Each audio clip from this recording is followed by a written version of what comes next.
You're under arrest. Wait a minute. This is James Stock of the London Financial Times. Well, actually, Captain, I'm with the British Secret Service. The name is Bond. James Bond. Is he? Are you? Yes. And I'm Dick Tracy, and you're still under arrest.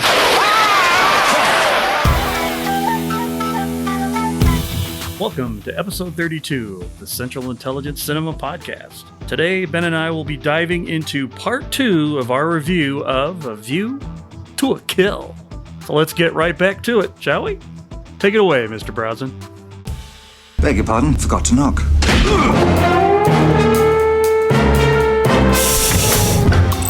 Welcome to the CIC, initiating security clearance. My name is Napoleon Sullivan. Bond. James Bond. Ethan Hunt. Felix Leiter. Ilya Kuryakин. Identity confirmed. Now, pay attention, 007. Welcome to Central Intelligence Cinema, a podcast dedicated to spy movies and secret agent pop culture. Your mission, should you decide to accept it. Remember, nothing ever goes according to plan. Tom, what do you think you're doing? The British Admiral, sir. You expect me to talk? Yeah, baby! Recording from an undisclosed fire truck, which, hey, that ladder hasn't been locked down properly. It's the Central Intelligence Cinema Podcast.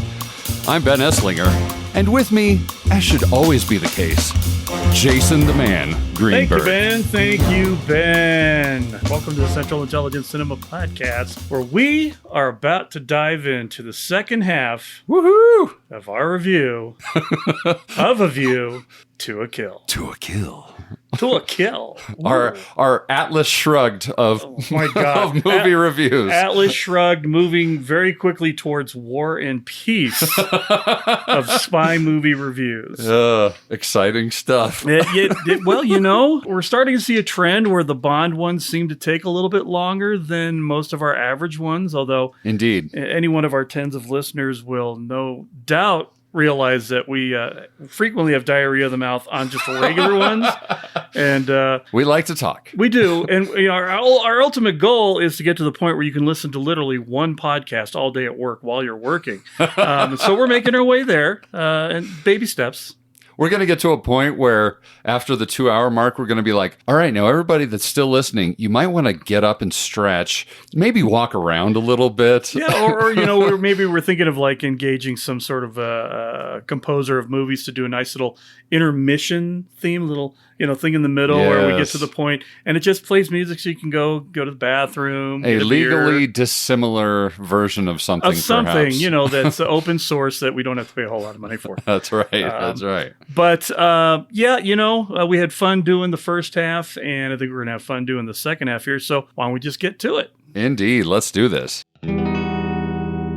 So when we last left our favorite British spy, he had reconnected the phone to Stacy's house, which the phone connecting box just happened to be outside of her bedroom. Of course. And James felt like he knew how to find his way there. Well, yes. But of course, Mr. Bond, instinctual. It's as if he had some sort of bedroom radar. But of course, you know, after doing the deed, because James Bond literally can do anything. So when I say deed, I mean rehooking up the telephone, not something else. James gets back into Stacy's bedroom, and she has already fallen asleep. Oh, with the lights on. Like you do. After too much Chianti or whatever she was drinking. It was the quiche. Quiches are very heavy. It was like a food coma. It had to have been, as far as I can tell. Clearly, our man James had watched a previous James Bond movie starring Sean Connery and thought that maybe he should just be a gentleman in this particular circumstance and hold off. Maybe just let her sleep for once and not force his will. Pretty much. And so we get to the next scene with James waking up in a chair in her bedroom with the shotgun, hopefully not still filled with rock salt. Because that seemed fairly ineffective. Although, again, it could shoot through the posts in a staircase. So quite impressive. It is quite impressive. But as they wake up, there's an earthquake tremor that goes off. Sadly, the only tremoring that was going on in that bedroom that night. Hey there. Hey now. I'll be there all week. Be sure to tip your waitress. Try the veal. But they get up, they realize there's a headache, an earthquake. And maybe there was a headache too. I don't know. She could have said that before she went to sleep. Stacy gets to her state-of-the-art Apple computer. Which was it an Apple? Was it a Mac? I don't know, but it was. I feel like it was an Apple too. I don't think Macs came out until the later 80s. I think you're right. It just, that particular model looks very Mac-ish and less Apple-ish. Yeah, but Like all it was the Apple logo. And I think the Apple logos used to have a 2 right next to the Apple. Product placement. In a Bond film? No. Come on. Oh, we're having whiskers. That was the Omega Watch shout out of this movie. It was like the precursor to Rolex Omega. Beautiful. Yes. But using this fantastic state-of-the-art bit of technology, she's able to pinpoint that the epicenter of the tremor is right over Zoran's airfield. Oil field. Oil field? Did I say airfield, didn't I? Yes. I did. Oil field. Well, technically, the blimp launches from the oil field, That's true. So it's an both. airfield. And an oil field. It's an airfield. Oil field. I don't know. It's crazy. It's crazy. It's both.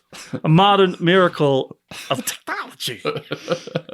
Anyway, so Bond asks Stacy about the fact that Zoran is pumping seawater into his pipeline, which, let's face it, was clearly explained to him why this was happening by the dude at City Hall, but apparently that's not enough for James. Yeah, well, we're only, 5 minutes in, and we get to talk about more science. I know. Pseudo-science. Because I still don't buy the whole thing about pumping water and making the fault lines pop up, but okay, whatever. But Stacy does point out that in the Bond universe, this is a very dangerous thing to do. Yeah. And so with that, Stacy brings us info to the gentleman that explained to James Bond mere moments ago why water was going into it at the Department of Conservation. Does that? It just seems weird that it's not the Department of the Interior for the state of California. It seems very progressive. It does for 1985, but it is San Francisco. So well, there you go. Maybe they're one of the more progressive cities. Maybe they're like, interior sounds so inside.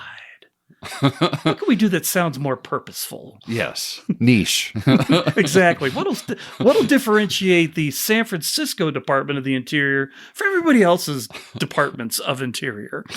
Anyway, so Stacy brings us the information to Hal's like, yep, you're fired. Just like that. I mean, just like that. You figured out what I told that reporter from the Financial Times was a lie. Right. You're fired. Which obviously we know he's working for Zoran. But didn't you kind of get that feeling anyway when you first met him? Yeah. Well, and the other thing about this is the fact that he is willing to fire somebody so suddenly. I mean, how long has she been working for this guy? That's what I want to know. Right. Even in 85, I feel like that just brings up a whole sort of bunch of HR issues. Oh, yeah. I mean, California's still in that will state as far as I know, and I'm pretty sure they were in 85. Right. But to fire without cause, yeah, you still kind of have to have a little bit of cause. Yeah. Especially when you're dealing with a minority group of some kind. Mm-hmm. I do think, though, that he probably even knows that there's a settlement going on with Stacy, so that's probably part of it. Her position was probably on eggshells from the get-go. Well, she sounded like her character is being portrayed as a kind of a crusader, and so she's already got a reputation. Right. Doesn't help her cause. But, no, and I'm sure Hal has not made what was his stack? No. Stock. James Stock. The James Stock. Stacy Stock connection. Oh, boy. Anyway, so she gets canned. Womp, womp. Bond then meets with CIA Officer Lee. Yes. Can't say agent. We only have agents in the British Secret Service. Ah. But the three talk about how, along with Stacy, how Zoran is clearly trying to start an earthquake. Clearly trying to start an earthquake. Because science. But that flooding the mine wouldn't actually have that effect. Dun, dun, dun. But Bond points out that if there are multiple oil fields owned by Zoran, then he could cause the necessary damage to make the earthquakes happen. It still feels fuzzy to me. Again, this is what we were talking about in the first part. That why don't they just simplify this? I understand that they're trying to turn this into some sort of mystery or whatever, but it just feels... It's almost like they're trying too hard to make this complicated or mysterious when they don't necessarily need to. No, it almost feels like they were really trying to shoehorn a James Bond evil villain plot into a movie that didn't need it. Because when you think about it, they already explained the importance of microchips in daily life. They also explained that EMPs are a thing. Right. And so could you not have had him built some sort of an EMP generating device? I was kind of... It didn't even have to be a nuke. It's funny that they don't ever... There's no payoff for the description of an EMP, really. No, other than that it's bad and that the department or the Minister of Defense for the UK doesn't understand what an EMP is and how bad it is until Bond explains it. Right. Whereas if they actually... Now, granted, they do talk about the fact that a nuclear bomb in and of itself is an EMP. Yeah.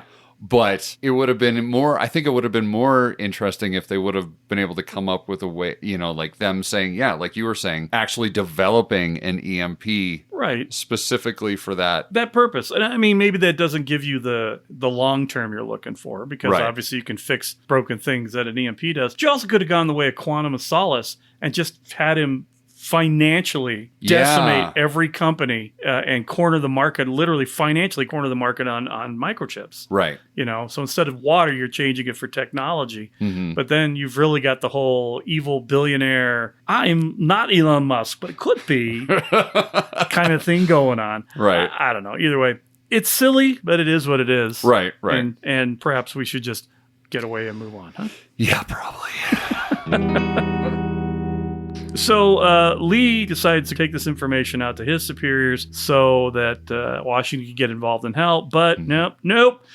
Gets into his big old Bronco. Music's blaring loudly. Apparently he listens to the music loudly because he doesn't look at the radio funny. And off goes Mr. Lee. It is funny that is a thing in Bond movies, like music being turned way up so you can't hear somebody getting murdered. Right. Like, it's the exact same thing in Living Daylights when suddenly they crank to 11, where has everybody gone? Right. as the milkman is strangling that guy. That seems to be henchman 101. Right. That's the playbook for Henchman 101. You would think at this point, when Bond comes out and looks at the car and he hears the music coming out of the Bronco, he should have just running. Just start running. Hold on a moment. Off he goes. I hear very loud rock and roll music. I need to go save someone. Just a moment. But, off Lee goes into the great mystery beyond. He goes first. Before you, Mr. Bond. But... Of course, the bad guy then drives off in Lee's Bronco, giving the impression that he's not dead. Right. So Bond and Sutton are just like, okay, fine. There goes. Okay, bye. Bye. Bye, Lee. They head back to the Department of Conversation. I did it again. Department of Conservation to look up records. Wow.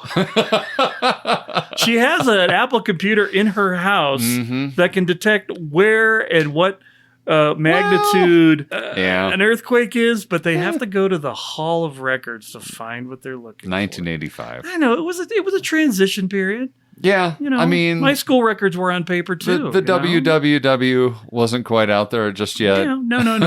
Nobody knew what a server was. They didn't know that you could store files. Right, or a quote-unquote database. But what do you mean? What do you mean? What is this database that you speak of? So anyway, they're basically going back to City Hall after hours. But Stacy remembers she's still got her ID badge, which apparently in 1985, when you're fired, nobody turns off. Nope. Not that quickly. Oh, heck no. I mean, we didn't have real computers, so somebody had to do that crap manually, I'm guessing, rather than just click a box on the screen. That shit takes like 3 days back in 1985. Oh, maybe a week. Yeah, it's like a check clearing. Which might be why you would, I don't know, confiscate the badge before you let them go, but who am I to comment on the lax security of the City Hall building of the city of San Francisco? Or the Department of Conservation. Very good, Jason.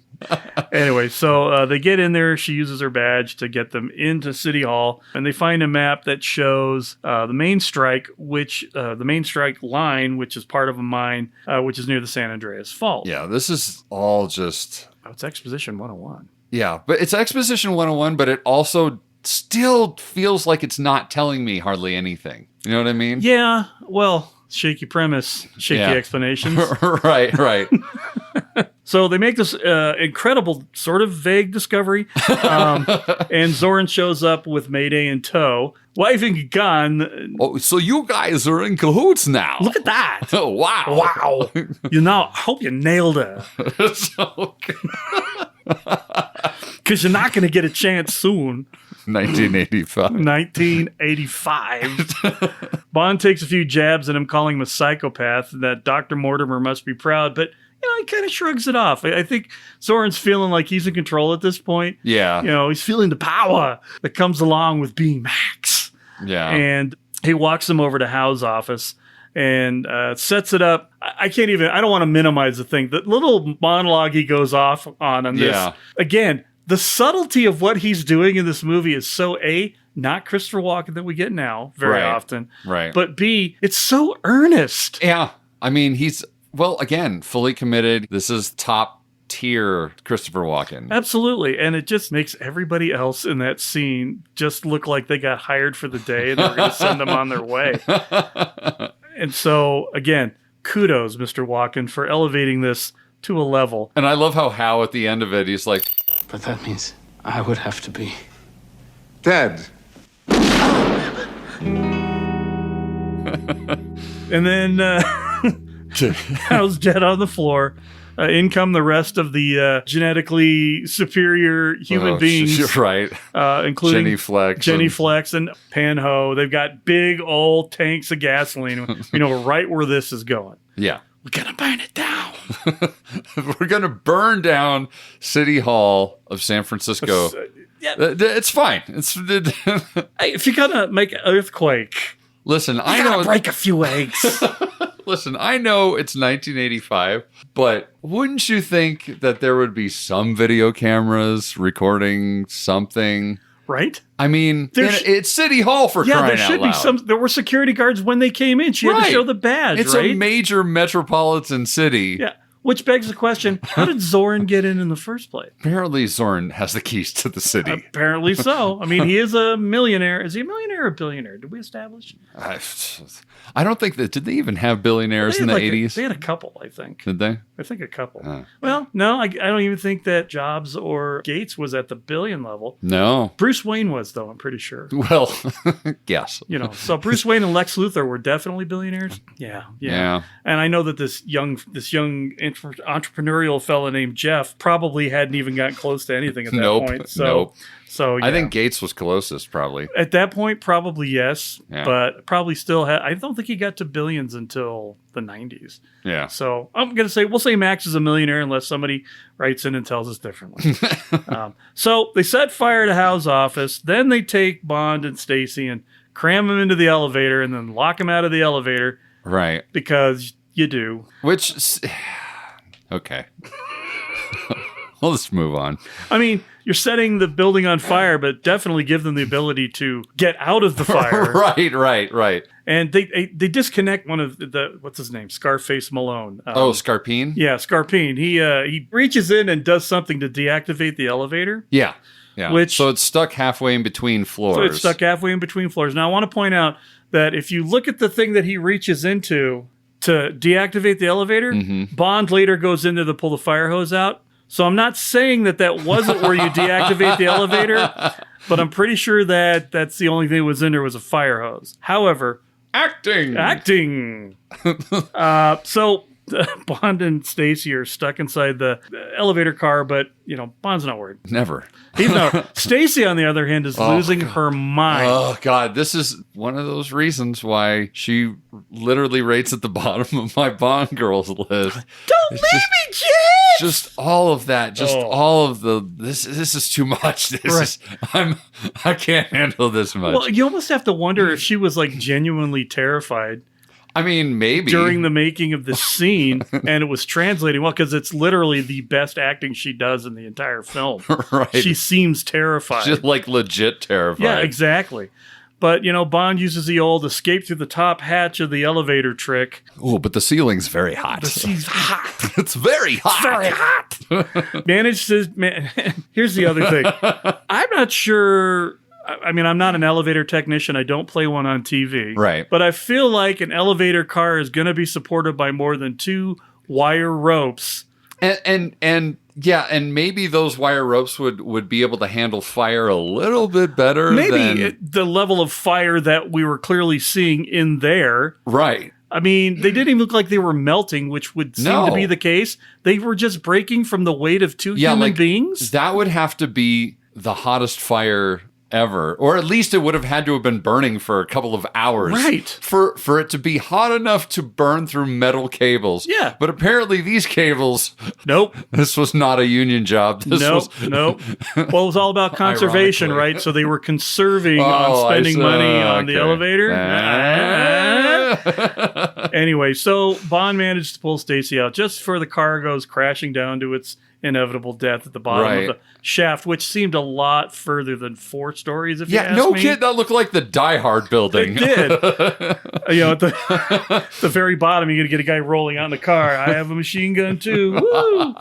Oh, my gosh. But and of course, she passes out from excitement or fear. She just she can't even walk anymore, and he has to carry her. I mean, I have a hard time believing she's it's smoke inhalation. He's fine. Yeah. Well, that's the whole thing. So they get out of the elevator. Bond is very clever, uses a trash can to hold the doors open. Actually, kind of a good moment there. I'm not going to lie. Yeah. But he gets out, and rather than going downstairs to where the fire isn't and you can walk, Bond chooses to go upstairs to the roof. Well, maybe that's on fire. The rest of the building is not on fire. 3rd floor, not on fire. 2nd floor, not on fire. 1st floor, definitely not on fire. Let's go up to the part that is. Well, it looks more heroic when you go down the fire ladder. And you have more of a chance of looking at Tanya Roberts' butt for longer on screen. Maybe that has something. I feel like that was the only motivation. Well, and for that John Barry to play in a very heroic sort of way the A View to a Kill theme. Right. Which is the only thing that kind of saves this whole area. And by save, you mean just makes it barely watchable. I wouldn't go that far. Oh my gosh. And it feels like this whole scene is designed to bring in the bumbling idiot cop. The new version of the bumbling idiot cop from Live and Let Die, Well, thank God it's not Pepper, because if it was Pepper, I'm pretty sure that's his nephew. His upstate New York nephew? Yeah, it's his New Jersey nephew, actually. It's his nephew that flew into the West Coast because he's a little weird. Yeah. We all happen to see him go. But this guy comes in, make a hole, get rid of these camera crews. Yeah. Da, da, da, da. And then Bond gives the most ridiculous explanation I think I've ever seen in a James Bond movie, and delivers it as if, how do you not understand all this? Yeah, it's like, I'm British Secret Service. How do you not get it? Can you all tell from my accent and how handsome I am? Everyone knows. Look at how tan I am. Come on, look at my piercing blue eyes. But, we go... And I do like the cops. Like, I don't really care. I don't even remember the line he says. Well, I do love the snappiness with which it goes from him saying, I'm British Secret Service, and he goes, yeah, and I'm Dick Tracy. Right. And right after that, Bond opens the water line off the truck and sends him, 10 feet back or whatever. I actually kind of like that just because the timing of it was so well. It worked out real well the way that it actually did. It wasn't super corny. It actually looked like it might have actually worked. Right. No doubt. But is this, do you think, the longest you go into a Bond film before he says his actual name? Yeah, because he doesn't say it until the fire engine scene. It's St. John Smythe. Because everything else is a cover. Yeah. Well, it's not the longest. Well, up until this movie. Yeah. Because, Casino Royale says it at the last. But up until this point, that may have been the very longest. It might be. That I seems can't legit. I can't think of one that you don't get the Bond, James Bond in the first half hour. No, definitely not. I'm trying to think if there's one even at the very beginning of this movie. I might have to go back and look, but I don't think so. He's skiing at the beginning of the movie. Yeah, when he gets into the Shagberg or whatever the Shagberg, that's it. Yeah, baby. She already knows who he is. right? Everybody at MI6 knows who he is already. Right. I mean, unless there's a lot of people calling him Bond, but unless he delivers it to Tibbet at some point. No. But I don't think so. No, because M's like, this is Commander Bond. Everybody calls him Commander the whole time. Right. Right. So it's not that he doesn't. People aren't acknowledging who he is, but he's St. John Smythe for so damn long at the beginning of the movie. So he doesn't actually get to deliver the Bond James Bond. Yes.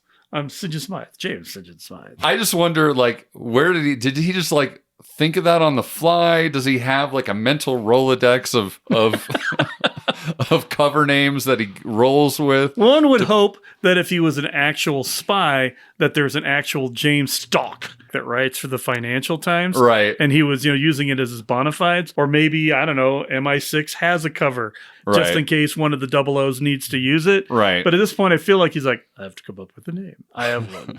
Let's go. Anyway.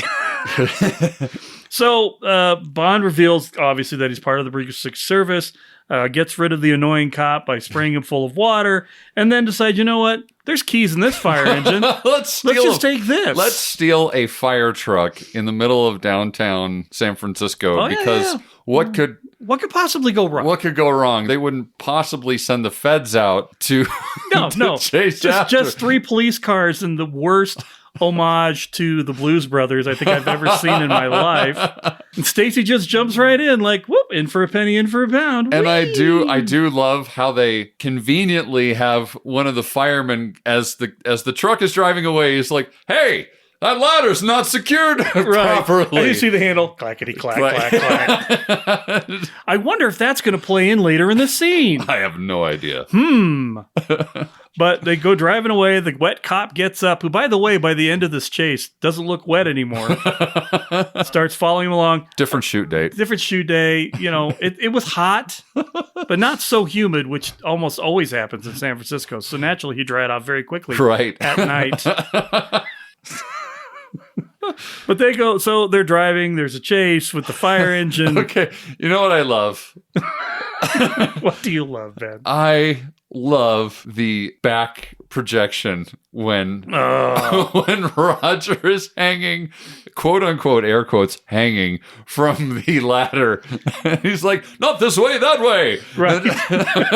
Now, it's simultaneously hilarious that it's back screen projection and also maybe the best use of it I've seen in quite some time because it actually doesn't look entirely fake. No. And I think a lot of that has to do with the fact that they actually use some camera movement. Yes. While he's just basically probably standing and holding on to this. But they were mimicking what was happening behind him. The whole thing, patently ridiculous. Right up to her flipping on the sirens because she knows how. Let's do it. Oh my God. She's so excited. I thought he just wanted to do that. Exactly. Also, this is the fourth instance of what do we decide to call it? The James Bond Wilhelm scream. Yeah, but were we going to give it its own name? Technically, he's just revealed who he is. So I guess it is a James Bond This is scream. the first instance of the James Bond Wilhelm scream. Prior to this, it was the James St. John Smythe Wilhelm scream. Yes. I love picturing him in a sound booth doing ADR on this going, thing. Oh! I'm sorry. Sir Roger, a little bit more this time? All right, I think I can do it a little better. Give me a moment. Could I have a glass of water, please? This is really drying me out. So we get the usual kind of hijinks you get with a fire engine, ladder engine that's moving sideways. Right. Cowboy hats are getting knocked off. Oh my God. This is so 80s. This area is so 80s. The cowboy hats getting knocked off. Then it slices the top off the back of that truck. And of course, of which 2 people are having sex in, of course. Of course they are. Of course. I'm surprised it wasn't the surprised guy. Right? 1985. Right. But probably it has nothing really to do with how they shot the scene. But now anytime I see a fire truck ladder scene, it makes me think of Terminator 3 when she's driving the bad Terminator's driving the fire truck and Arnie's driving a crane or something like that. Oh, man. And I don't even remember the crane becomes the issue rather than the fire truck. Okay. But it's like that. It's the CGI version of this with buildings getting knocked over and things like that. And all I'm thinking is I don't often say that Terminator 3 is a good movie. But compared to this one, I mean, the main female character plays a robot, and she shows more emotion than the main female character in this movie. You know, somebody online actually, you know, because the View to a Kill is hitting theaters right about now. So there's a lot more talk online about A View to a Kill. And somebody mentioned how this scene, the fire truck scene, is either total crap or brilliant depending on how many drinks you've had. And I would have to say... That's a valid statement. Absolutely, because if I was like 3 drinks in and I was watching it, it would be the most hilarious, brilliantly choreographed scene I've ever fucking seen. Chaplin level. Like, seriously. Especially when you get to the bridge, too. You add that part to it with the cop cars sliding down. Yep. Well, and this is what brings in the whole Blues Brothers thing for me, because there's that scene in the Blues Brothers as well. But they managed to jump a fire truck. A fire truck. So yeah. Definitely not a police car? Yeah. The police car definitely. Well, you know, it is funny how quickly it became way steeper by the time the police cars got there. Right, like a turbocharged that last section of the ramp. Right. But the thing that amazes me most is that the fire truck gets over the other end with no damage. Yeah. I also find it interesting that the operator of the ramp is not able to simply stop it and send it back down. Instead, well, it's just going to keep going. Well, it's just going to keep going all the way up. I don't know what to tell you. It goes one direction, and then when it's done, it goes the other direction. But nobody thought we'd have to stop it in the middle. Sorry, guys. I guess you're just going to slide backwards to your fucking doom. Well, you know, they give you the James Bond American cop thing where the captain's chewing them all out for damaging the car. Right, and then his car gets damaged. Oh, no, why look like I've got egg on my face? Whoop, whoop. Again, American Bond. This is that whole, like, they're really trying to push that American This aspect. might be the reason I like the Daniel Craig movies so much. Is they don't treat Americans like, you know, they're complete fools. Stupid idiot sister across the ocean. Yeah. I mean, granted, we only really get one real representation in Felix. Right. But that Felix in those movies is not treated like Felix Exposition -lighter. Right. He's an actual character who's competent at doing his job. Right. But, you know, that's another podcast. That is for another podcast. And so obviously Bond and Stacy make it over in their ladder fire truck jump. Police officers can't get her because what? Bridges don't go down until they've gone all the way up. Yeah. And that leads us into Act 3. All right, so Act 3. Let me just start off by pointing out they didn't even change vehicles in the middle of the night. You needed it for a disguise. I just don't get it. It's just like, now, I think this was just one of those things. I hadn't seen the movie in a while, and so I hadn't even thought about this in so long. But when he rolls up, still in the fire truck, this is a state paid for fire truck. And you mean to tell me nobody went looking for that thing all night long? No LoJack.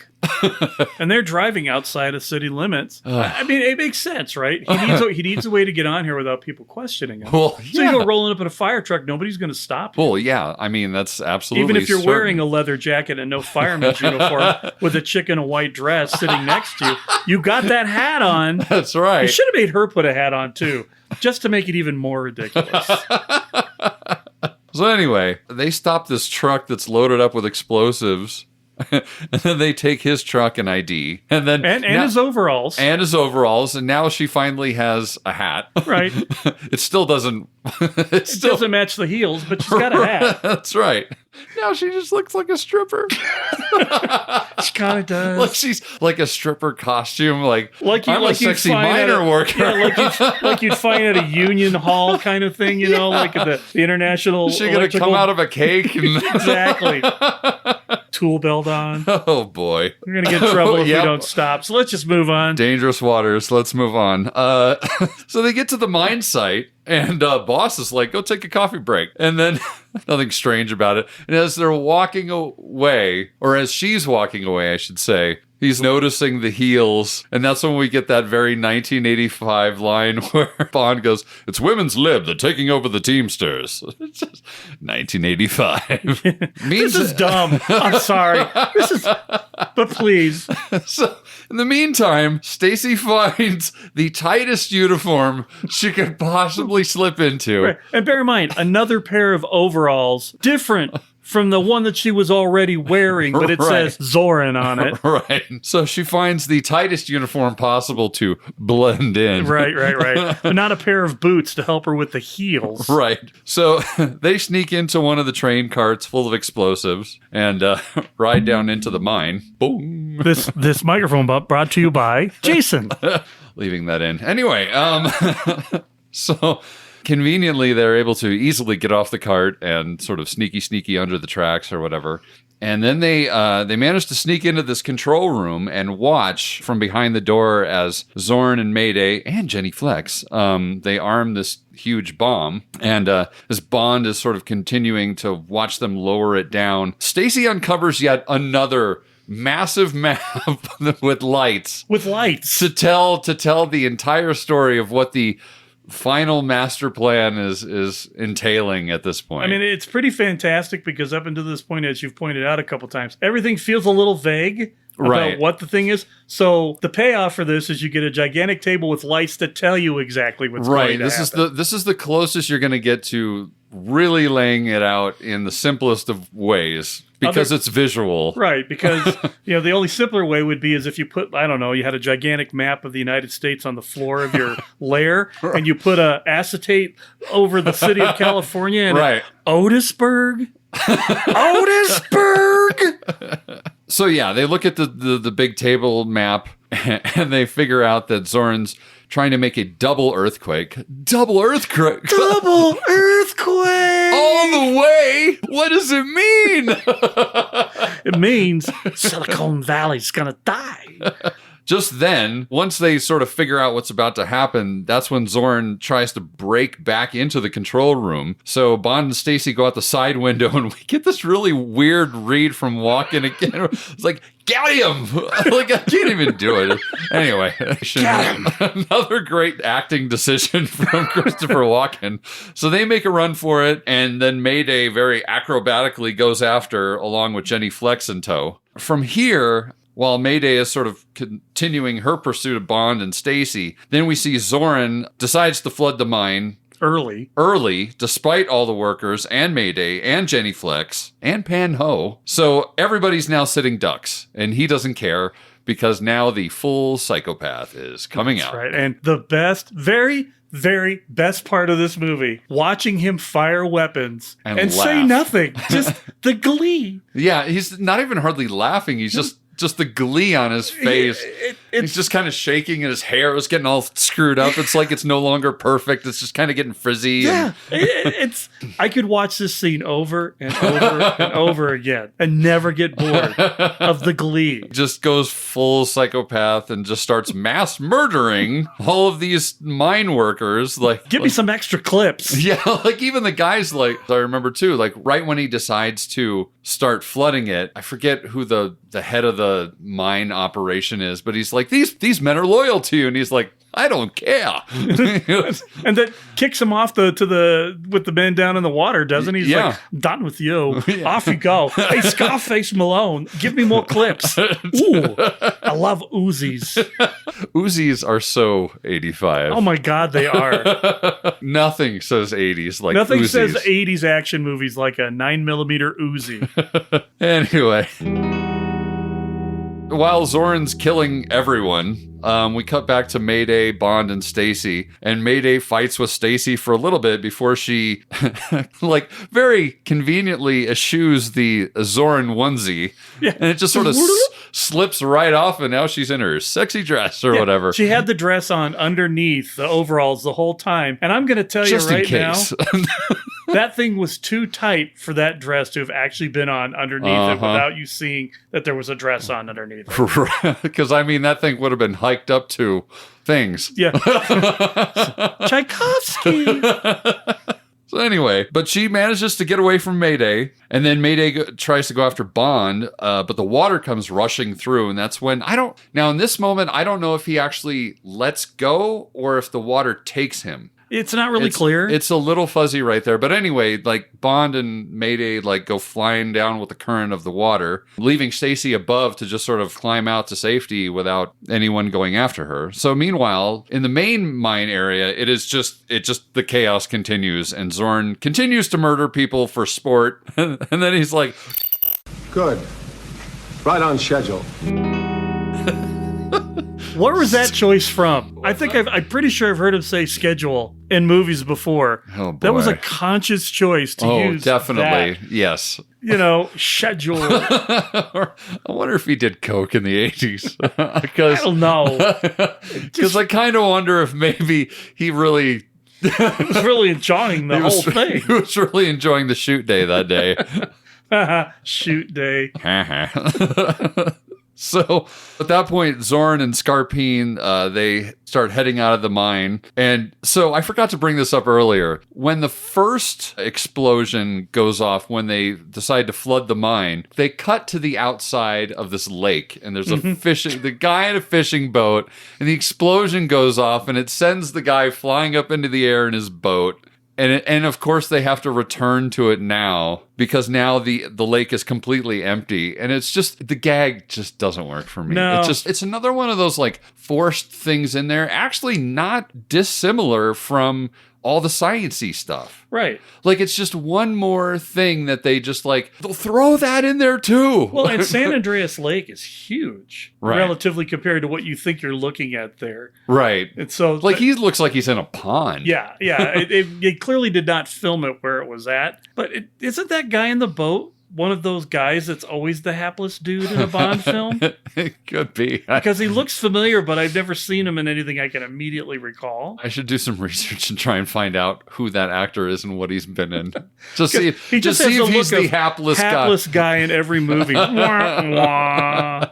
It would be hilarious, actually, if it's the assistant director who's in The Spy Who Loved Me, who looks at his drink and then then reprises his role in, I believe it's Moonraker, where he looks in his drink again. See, I feel like I've seen that guy in Bond movies before, so I just feel like, is this that guy? Because he never has any speaking parts. It's just sort of like, what the heck the heck is going on? I mean, they do love to have reappearing. I mean, it's like a Michael G. Wilson type thing. Sure. Possibly. Who knows? So at this point, Zorn and Scarpine are out, and then we see that Stacy has made it out. Meanwhile, we go back inside the mine, and Bond and Mayday are now stuck in high water, and you can tell now that they've both sort of just accepted the fact that they both have the same fate. Right. And Mayday accepts that she's been had, and she's super pissed. Oh, yeah. And she's like, I thought that idiot loved me, or whatever she says. I can't remember exactly. But meanwhile, it cuts back to Zorn, Scarpine, and Dr. Mortner as the blimp is being blown up. They're getting into the bottom part of the blimp. It's just so funny the way this thing just inflates. Like they're no blimp actually does. Like there's no way that it's like a scrunched up thing, like something like this is another one of those moments where I feel like this came out of a bubblegum pack, even though it's built to house many people. It's like watching a bouncy castle start and then just inflate into a bouncy castle, except it's a blimp. Do you know how much helium you have to put into a blimp? How many hours it takes to probably get those things ready? And to get it pressurized. There's a whole structure inside that balloon. It's not like it's just a balloon. There's a frame. You can watch... I mean, unless it's not technically a blimp. Now, and it's a straight up dirigible. It's not a blimp. It's just a big hot air balloon. But still, it doesn't fill up in 3.5 minutes. Excellent. So at this point, Bond is working out with Mayday how to get out. They pass by Jenny, dead. Wah, wah. Yeah. A moment of silence. Allison Duty. Bye, Allison Duty. We'll see you again in Indiana Jones in 1989. Yay! So then we see Zorn flying away. Meanwhile, Bond and Mayday are now in the main mine area. And we get this, there's a lot of intercutting back and forth here between Bond and the mine and then back to the blimp. Mine, blimp, mine, blimp. But there's a weird friggin' moment in the blimp where it's almost like a father-son moment between Zorn and Dr. Mortner, where they're looking out over everything and it's like kind of work. and Dr. Mortner puts his hand on his son, quote unquote, son's shoulder or whatever, and like they're just like, ha, we're gonna like, to the point where Walken actually reaches back behind him and like hugs him. Yeah, it's weird. It's weird. creepy. Yeah, it's creepy. It's like got a touch of creepy Nazi. This is my science experiment. Ha ha ha. He's anyway. Moving on. A little more boys in Brazil than I'm comfortable with in a James Bond movie. So then we see Bond and Mayday, and they're working together to lift the bomb out of that pit where all the explosives are. Mayday's like, get on, damn it. And she becomes like... She uses that super strength. She uses her ultra super strength to like bring him and the thing down so he can attach it or whatever. And while he's down there, Bond is like, well, just take the bomb up and then send it back down for me or whatever. And she's like, no, she just Herculeses. And it does bring up an interesting question. Zorn didn't have enough money to put an automated winch. Just gonna blow it up anyway. It's a waste of money. I'll just hire 5 guys to do it. Or Mayday. Yeah, strong guys. I've got all these chicks running around that can bench press a KGB agent. Just use them. So she pulls up both Bond and the bomb back up, and they load it onto the cart, and then they try and push it out, and of course the handbrake slips, so it stops. And this is another one of those moments too where like, and I hate to bring up No Time to Die, but it does feel a little reminiscent of that in the sense that Mayday, while she does jump on the cart to keep it from breaking, she seems to needlessly sacrifice herself. Yeah. Like, she's already out of the mine. Why not just jump off at that point? Right. Well, I think, obviously she got on there because the handbrake had to stay open. But the level of explosion that thing should have generated, she would never have been able to get free of an actual blast like that. That's true. Bond technically shouldn't have been able to get the level they needed to set that off at. So... Well, and the other thing is she could have been thinking that this bomb needs to get as far away as humanly possible from the mine. Yeah, so you don't get any So you don't potential. Reignite all the explosives. Yeah, because all that stuff down there was ammonium nitrate. It's it's fertilizer, but, key ingredient for bombs. Right. So she jumps on the cart and sacrifices herself. Mayday, jump! Get Thorin for me!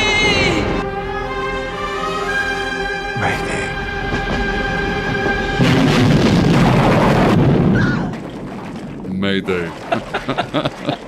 So that's strike one. And Stacy sees Bond and yells for him, but then... then he swoops in. So he swoops down in a blimp to pick up Stacy, which is so weird. I'm not even sure why at this point. And just...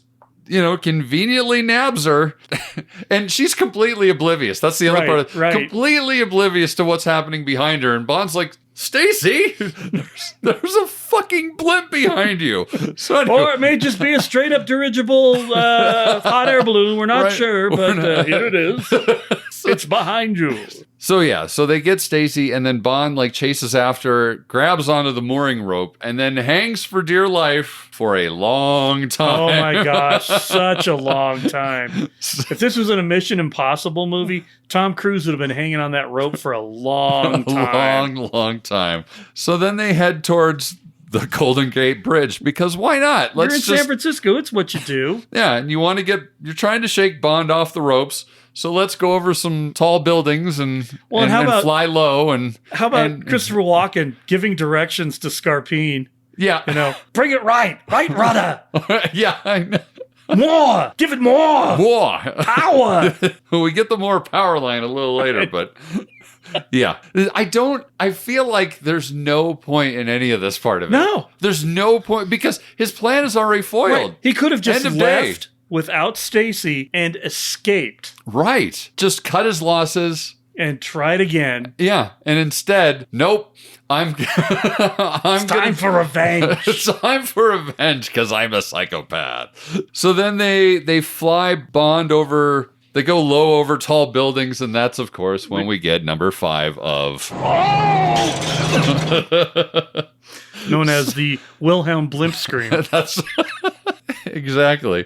So, and I love too, this is right when we see all these shots of like civilians in downtown San Francisco seeing the blimp. And then of course, they cut back to the cop. Copy McCopy face. Copy McCopy face, not paying attention to what he's doing, looks up at the blimp and then rear ends into the guy in front of him because it's 1985. And American police officers are clearly idiots. That's right.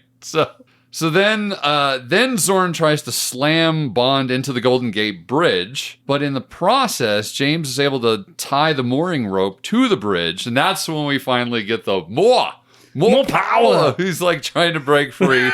Nothing's working. But then the rope slips and knocks Bond off and hanging by a mooring rope again. Oh! Oh! It's actually, I believe that's the double O, actually. Because there's, I'm pretty sure the last one is the double O, where he goes, oh! It was kind of interesting, too, because it actually... So if that was 6 and 7, then wouldn't it be the 007 Dun-dun-dun. Wilhelm scream? The 007. So now that's its official name, is the 007 scream. That's, there we go. Case closed. The 7 scream. So at this point, Stacy decides to get sneaky, and she kind of gets past the doctor and attempts to stop Zorn in the cockpit. And that's when things kind of get crazy, and the whole blimp crashes into the top of the bridge, kind of like swings around or something. And then Zorn, I love this part, because Zorn orders Scarpine to go after Bond, and Scarpine's like, "What, me?" Like, he's like, really? Like, I really don't want. He's like, get out there. Go. So what do you think your job was here? Exactly. I just mowed down 100 people with an Uzi. You're lucky I didn't shoot you. Right, exactly. So You should do be your job. But then Stacy knocks him out and escapes. So that's when Zorn grabs the fire axe from inside the blimp. Right. And then we get this fight on top of the bridge, which I will say, that wide shot is spectacular. Yes, it is. Of that fight between Roger Moore's stunt guy and Christopher Walken's stunt guy. That fight scene is pretty spectacular looking. Like, it's with the cars going below. It is obviously a real thing that we are looking at. That, I mean, kudos to that though. Like, especially watching it now, and like, I was like, holy shit, they really shot this. This is really actually being done. Makes me wonder if they used a blimp to get up there. So Bond, of course, finally gets the better of Zorn. And like, right, as his hands are slipping, he's laughing. Yeah. He laughs as he falls to his death. Commits to the bit all the way to the very end. No, like, scared, he's just laughing about it. He's just evil, maniacal laughter on the way down. So Zorn's dead, but we've got one more person to deal with still. But then, of course, Stacy starts screaming again for some reason, asking for more help. Right. I don't even understand why. Like, it looked like she was fine. It really looked like she was underneath the thing and she had a foothold, and I don't know. So anyway. Like being stuck in the elevator, she was just terrified of her circumstances. Yeah. So he tries to help, but then Dr. Mortner starts shooting, and then Bond goes underneath with her. And again, this almost proves that she was fine, because he's like, well, just stay here. Right. Like, she's clearly just fine. Yeah. So then he goes back, I think he like tries to go back. It's all a blur at this point. It's a bit of a blur at this point. So all I know is that for some reason they have dynamite on their blimp. On a blimp. They have a fire axe and dynamite. Fire axe I get. Yeah. Dynamite I don't get. Why would you, especially if it is in fact a hot air balloon and not a blimp? Actually, either way, why would you have dynamite anywhere near helium on something flying, whether by air or by sea or by whatever? Why do you have bundles and single sticks of dynamite on anything. I mean, maybe they just picked up a bundle of it from the mine and said, well, maybe, who knows? Maybe we'll need this. Rainy day Event. So the crazy doc, who, again, this is that part too where he literally has fallen down and he can't walk a single step without that monocle. Right. The whole world is blurry if Shaggy? he doesn't have the monocle. Scooby, where are my glasses? So he gets the monocle and he gets the dynamite and he lights it, but before he can throw it, Bond uses the axe to cut away the mooring rope and sends the blimp back into free air just in time to blow up. Of course. Like you do. Because he's James Bond. Hell yeah. He saves the day. Every time. Well, in this era, yes. Which I'm okay with. Then we cut to sort of the epilogue or whatever, and Gogol is in the office of MI6 and wants to give Bond the Order of Lenin Medal for stopping Zorin, the first ever Brit to ever receive such a thing. But where's Bond? I would like to give it to him personally. And then, of course, nobody seems to know where Bond is, and that's why we then see Moneypenny crying, which... Anyway, not my favorite acting moment from Lois Maxwell, but anyway. No, and you would assume that she's going to know where James is. Everybody knows where James is. Everybody knows where James is. So, cut to Pussy. So we see the cat door, and in comes Q's little surveillance thingy, and we get the most creepy. We get the most creepy peeping Tom moment in the entire. Maybe in the entire Bond franchise. Yes. Really, that's the take you went with. The really creepily satisfied Q finding Bond and Stacy in the shower, and then Bond throws the towel on top of the little camera, and then, of course, we get the, oh, James! to end. And thankfully, then, the movie is over. Then the movie is over. And even I do like this movie. I like this movie.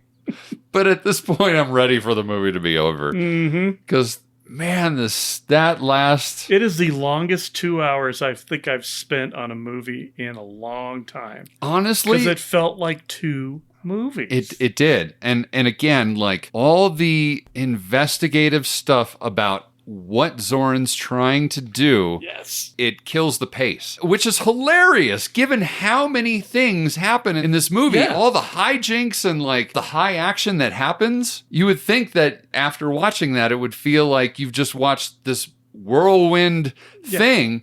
But that middle section where they're trying to figure out what Zorin's doing with the pipeline and all that stuff, it just bogs it down. Yeah. It's the underwater sequence in Thunderball version. It absolutely is. I mean... We talked about this before, that you could have lopped 30 minutes off of this movie. Oh, yeah. Of that nonsense. Mm-hmm. Clearly defined what the plan was up in the blimp.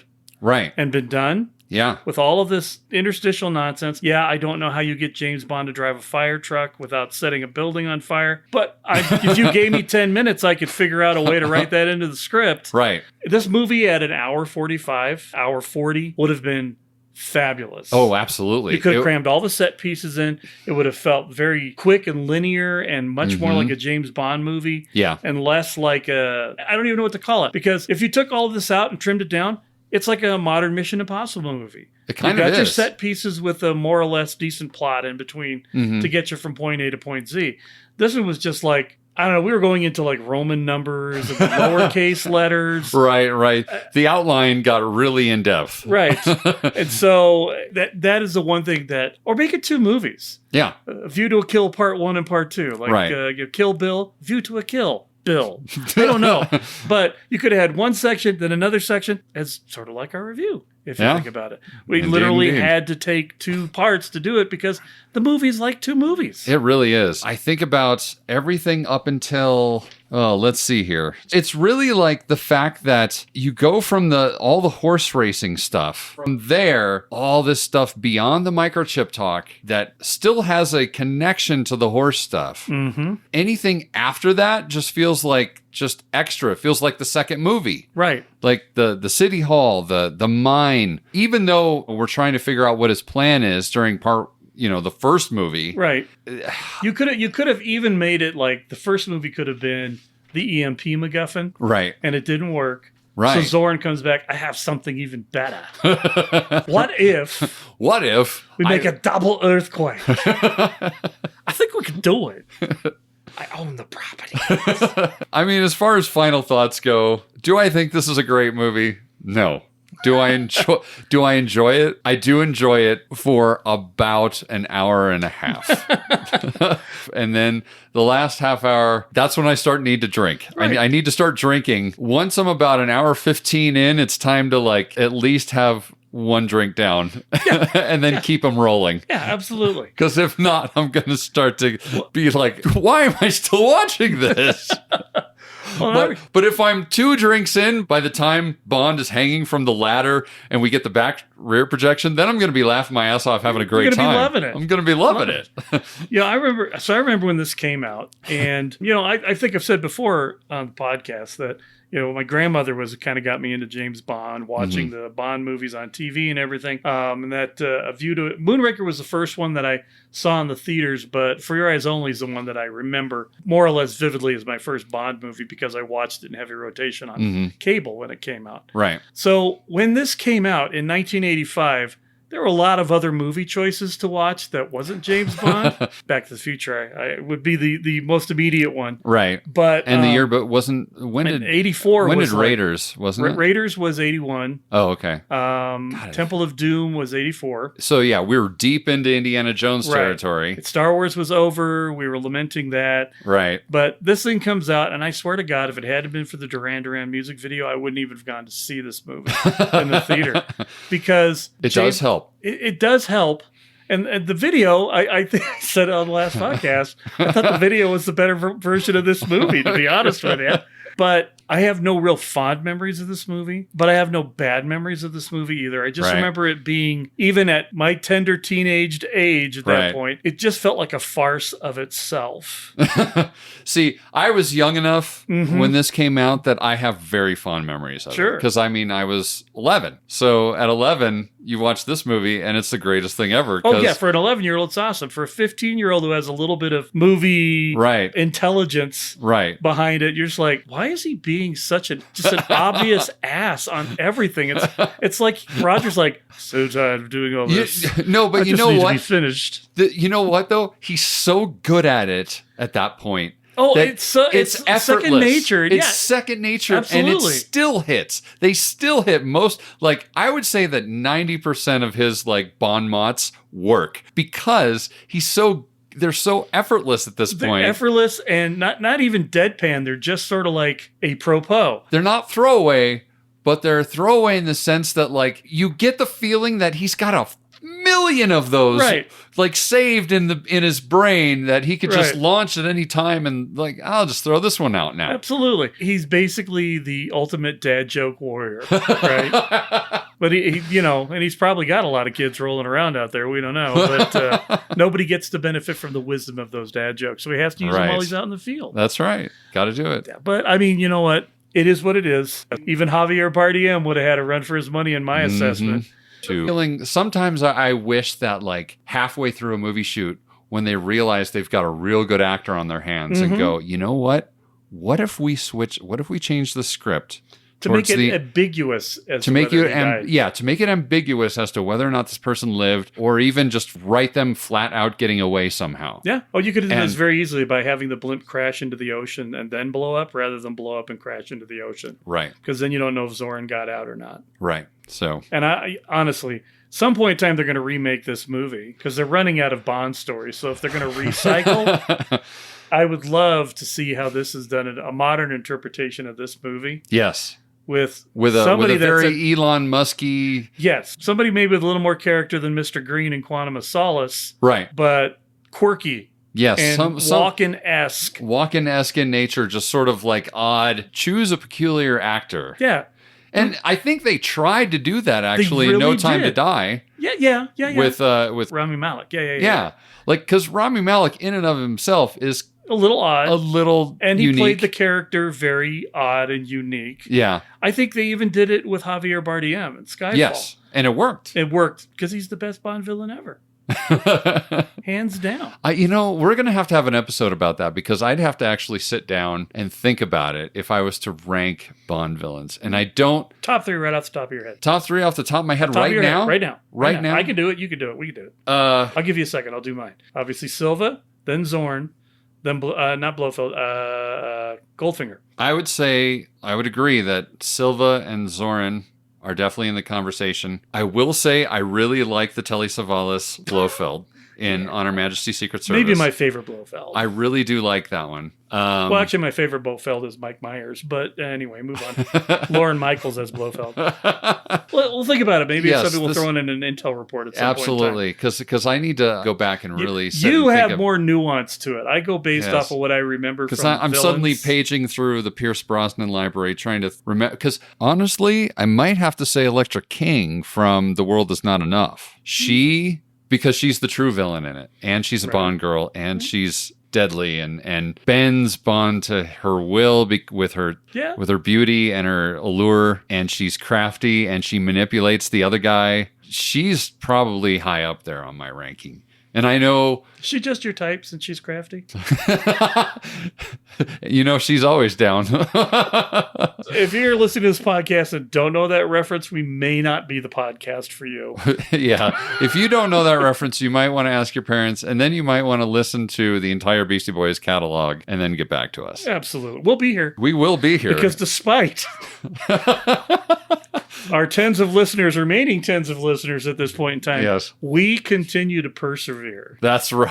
We will keep going through the chum-filled waters of spy movie and secret agent pop culture. Yes, indeed. But if you like what you're listening to, if you're feeling our vibe, if you're liking what the rocks are cooking here, if you're liking what the rocks are cooking, please, why don't you maybe go to Apple Podcasts, Spotify, or wherever you get your podcast from, and give us a glowing, effervescent, sparkling, shiny 5-star review so that the algorithm works more in our favor, so that more people see our stuff and can get in on this business we got. But if you want to interact with us, please feel free. We've got email at cicdeaddrop@gmail.com, on Instagram at Central Intelligence Cinema, spaced by underscores, or on Twitter at CIC SpyPod. So please interact with us. Let us know how you feel. Let us know your thoughts on A View to a Kill. And also, hey,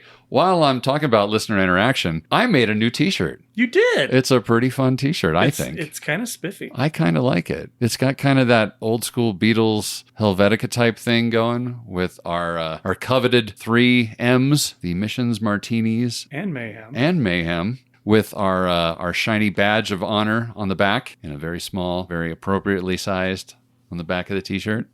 Up to the top.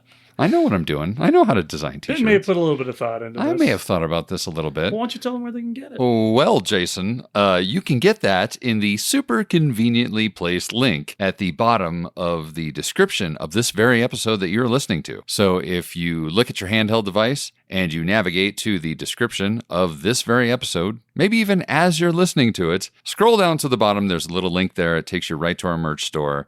And you can check out the new t-shirt I just created, plus a couple other things in there. Who knows? There's a mug. There's some other stuff. You might find something you like. So check it out.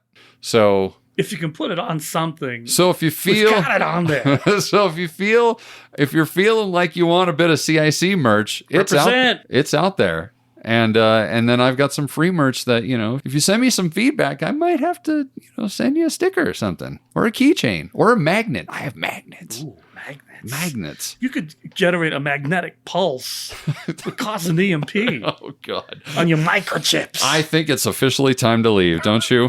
Yeah, probably. All right. Well, with that, I am Ben. And I'm Jason. And the CIC will return with more missions, more martinis, and more mayhem. Ooh.